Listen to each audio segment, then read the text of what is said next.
Hey there, it's me again, Mike, the networking professor. And as I said last time, I teach networking, computer systems, and operating systems and servers and stuff at Durham College. So as I said in part 2, we're going to do some stuff with DNS, which is Dynamic Naming System, which goes on port 53, which if you're doing the Netacad course, you would have learned, I think, in chapter 3. So let's go over to a server and check this out. So if I go over to services, there's a whole list of things. Don't forget these servers and packet tracer can do a lot of stuff.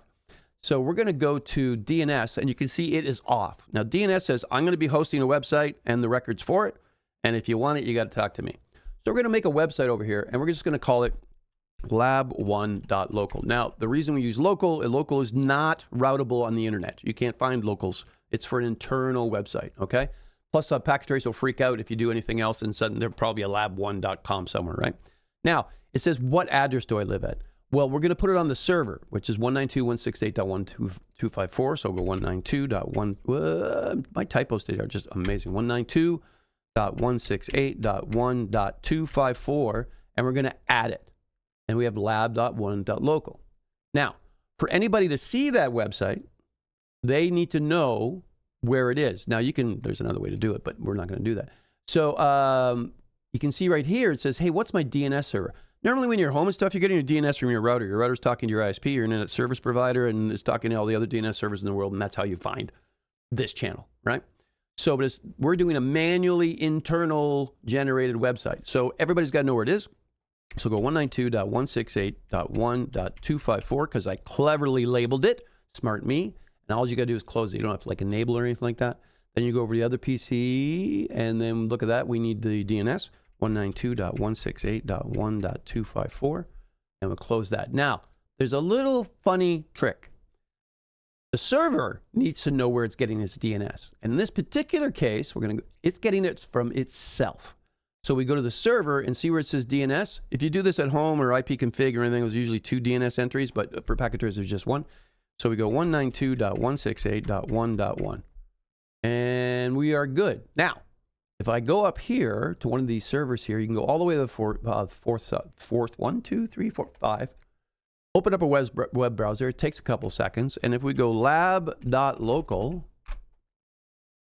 we wait, and you better work. Why are you not working? Okay, let's go check. Close that. Desktop. Always with the troubleshooting. 192.168. Oh, you know why? I know exactly. I was testing you. You see how nothing happened? Well, I'll show you why. Because if we go back over here to the server and we go to services and we go to DNS, I didn't turn it on. It's the same way, like if you're using the GUI to do an IP address on a router, the normal command is no shutdown. But in the GUI, you got to hit on. So we turn it on. Now it is actually serving up DNS. So we go back up here. We'll fire up the web browser.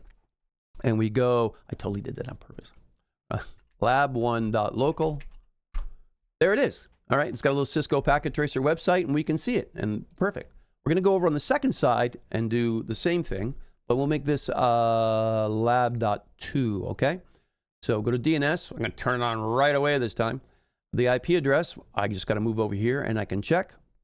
And I'm going to get the IP address, 200.5.5.254. Now, I'm going to cheat. No, that's not what I want at all. I want lab2.local. I can hear you yelling back there. You get no. And the address is 200.5.5.254. Okay, and we're going to add, right? So now we got a new website. Now I'm going to cheat because I know what I'm going to do. I'm going to go right to DNS for the server and tell it to point at itself, okay? 200.5.5.254. And that's good. So then we'll go over here and we'll go to desktop and say, okay, this is your DNS server, 200.5.5.254. And we'll close that. And then we'll open up this one over here, and then we'll go give it its DNS server. 200.5.5.254. Okay? So everybody should be good. And if I go over here, now the website will be the same, and there's a way to edit it so that you know that you're doing something different. If you want, I can show that to you. So we'll just go lab2.local, right? And there it is, okay? Now, here's the problem. If I go to this website here, or sorry, this PC, and I bring up a web browser, I've just cleared it, right? And I type in lab1.local, well, guess what? It can't find it. Because this only has a record for itself. On your PC, your router, and your home, it's got a whole list of records. Everything for, you know, what a MySpace, Netacad, all the things you want to find. Here we've got 2 websites. So what has to happen is this website, the web server, has to have a DNS record for all the DNS servers it's going to talk to. So we're going to go back over to DNS. See, it's only got lab2.local. It needs one for lab1.local as well. So we're going to say, okay, the other site we're handling is lab1.local. I know how to get there. To get there, go talk to 192.168.1.254. And we're going to add it. So now it's got 2 websites, okay? Or 2 DNS records for 2 web servers. And then we also go to services and we go to DNS and we do the same thing, but this time to the other side. And we say, hey, lab2.local is over there at 200.5.5.254. And we add. So now everybody's got one. Now, if you really want to differentiate, if you want to make them different, you can go to the HTTPs here, and you can see this index here. You can edit that, excuse me. See how it says font size, welcome to Cisco Packet Tracer. Well, I can just put in here lab2.local, just so I know that I'm hitting that, right? And I save. Yeah, that's fine. Just overwrite it, and I'll close it. And over here, I'm going to do the same thing. You can do it fancier, make a message, and this is my website. I'm super cool, whatever you want. And again, I'm just going to go, well, never change any of the syntax around it, otherwise it turns into garbage. And we'll go, here we'll go lab1.local. Whoops, local. Yeah, we're good. Okay, and we'll save, all right? And overwrite, and we're absolutely good. Now we'll go up to this top PC over here, 205.5.10. I'm going to move this, well, no, you can need to see the web browser over here. By the way, if you ever want, you can like make things bigger and smaller and all that good stuff like that. The only reason I'm trying to keep this here is because I'm going to put it like into TikTok or something, right? But I'm going to go to the website. Actually, here, I can just bring it up here. You know what? There. You know what? We'll just do it. So I'm going to go lab1.local, which is not on my network. It's on the other one, right? There it is. And it says, welcome to Cisco Packet Tracer lab1.local. And then I can also go lab2.local and hit that. And you can see it's a different website. It says lab2.local. So everybody can find their own DNS server, which is running on their local network. Imagine just 2 labs wherever you are in your school or Skynet, whatever. But this also has a record for this one. So if somebody needs to get over there, they can do the same thing. And somebody over here can do the same thing. And there you go. By the way, this is a little tiny model of the way the internet works. Just imagine these are multiple networks, right? There's Google over here and Yahoo or whatever, League Riot, Riot Games.